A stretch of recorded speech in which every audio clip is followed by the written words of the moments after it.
अनिल यादव हत्याकांड, सरिया गोलीकांड और पश्चिम बंगाल में महिला चिकित्सक हत्याकांड को लेकर राष्ट्रीय यादव सेना ने धनवार में निकाला आक्रोश कैंडल मार्च। बता दें कि राष्ट्रीय यादव सेना ने धनवार प्रखंड के द्वारा बीते सप्ताह गिरिडीह के दिल दहनाने वाले अनिल यादव के निर्दय हत्या के सभी हत्यारों की अभी तक गिरफ्तारी नहीं होने व सभी हत्यारों को गिरफ्तारी को लेकर के धनवार बाजार में कैंडल मार्च निकाला। सरिया के विश्वनाथ यादव गोली चलाने के सभी अपराधियों को गिरफ्तारी न होने, कृपालपुर महिला की हत्याकांड में आरोपियों की गिरफ्तारी नहीं होने संबंधित विभिन्न मांगों को लेकर के कैंडल मार्च निकाला। इस दौरान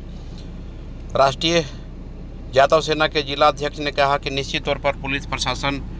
की लापरवाही का ये रूप है जो कहीं ना कहीं दिन दहाड़े हत्या हो जाती है, दिन दहाड़े गोली चल जाती है। उन्होंने कहा कि जल्द से जल्द सभी आरोपियों की गिरफ्तारी हो, अन्यथा राष्ट्रीय यादव सेना चुप नहीं बैठेगी। अनिल यादव जैसा नौजवान, 35 साल का नौजवान जो हमेशा गिरिडीह में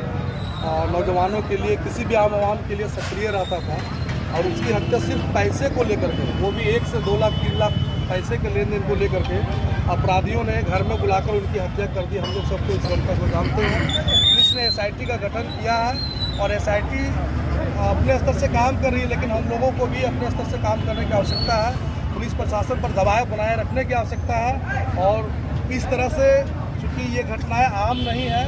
इसी 25 तारीख को हम लोग कैलाश यादव जी का 5वां शहादत दिवस मनाएंगे इसी माह में, आज से 5 दिन 7 दिन के बाद। और लगातार ये जो है सो घटनाएं इस तरह से गिरिडीह जिले में हो रही है। पूरे धनवार विधानसभा में इस तरह की घटनाएं हो रही है। हम लोग ज़्यादा कुछ नहीं कहते हुए ये कहेंगे कि एकता दिखाया जाए ताकि अपराधियों के खिलाफ जो हम लोगों की आवाज़ है वो बुलंद रहे, अपराधियों में हम सब की एकता का खौफ रहे और अगर ज़रूरत पड़े तो 2-2 हाथ करने के लिए हम लोग उन लोग से तैयार रहें, ताकि किसी भी हाल में हमारे माँ बहनों के साथ, हमारे आम आवाम के साथ, हमारे भाइयों के साथ, बुद्धिजीवियों के साथ किसी भी तरह की अनहोनी भविष्य में ना हो। इसलिए हम लोग पुलिस प्रशासन से भी मांग करते हैं कि इस घटना में जो भी आरोपी है, संलिप्त हैं, उनको बचाने का प्रयास नहीं किया जाए, क्योंकि ये जो भूमाफियाओं का सिंडिकेट गिरिडीह में है वो अरबों करोड़ों का है और जहाँ तक लोगों को सूचनाएं मिल रही है इस मामले को दबाया जा रहा है और सभी आरोपियों की गिरफ्तारी नहीं की जा रही है। हम लोग इस कैंडल मार्च के माध्यम से पुलिस अधीक्षक महोदय से आग्रह करेंगे कि अविलंब इस मामले का पूर्ण रूपेण आप उद्भेदन करें ताकि हम लोग को संतुष्टि मिले और जो दोषी हैं, अपराधी हैं, उनको फास्ट ट्रैक कोर्ट लगा करके फांसी की सजा सुनाई जाए ताकि उनके आत्मा को शांति मिले। आप सबको बहुत बंगाल में जो हुआ है, महिला चिकित्सक के साथ कर्म किया गया है और उसके बाद उसकी हत्या कर दी गई है। बहुत भयावह दृश्य है। निर्भया कांड के बाद इस तरह का कांड भारत में हुआ है, जिसके विरोध में आज पूरे डॉक्टर्स एसोसिएशन जो है सो पूरे देश में हड़ताल पर रहे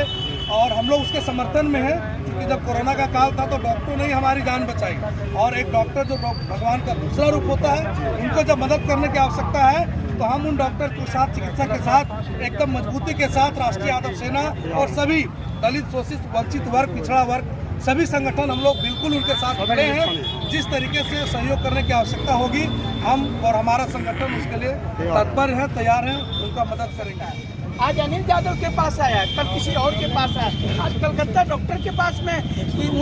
हुआ, किसी की माँ बहन के साथ हो सकता है। सामाजिक तत्व असामाजिक तत्व होता है, उसका कोई जाति नहीं होता है। हम तमाम देशवासी इस बहन के साथ खड़े हैं और पूरा भारत खड़ा है और इस प्रकार की घृणित जो कार्य करते हैं उनको फांसी होना चाहिए। ऐसा को नहीं दीजिएगा फिर वो दूसरे को टारगेट करेगा। अगर यदि मान लीजिए आज हम लोग अनिल यादव में चुप हो जाते हैं तो पता नहीं कहीं अगला जो है कौन यादव रहेगा या कौन बाबा समाज रहेगा, ये कोई भी हो सकता है। तो हम लोग बोलते हैं, अगर यदि ये सोचिएगा कि जानते हैं मुर्गा का जो रहता है, देखे है ना टोकरी, और एक एक करके कसाई निकाल करके काटते जाता है और दूसरा मुर्गा चुगते रहता है, सोचता है मेरा टाइम नहीं आएगा, लेकिन ये नहीं मालूम कि अगला टाइम तेरा भी आएगा। इसलिए हम तमाम लोग जितने भी यहाँ जागरूक हैं, वैसे तो बड़ी आदमी बोलता है वह सब ग्रुप में लिख करके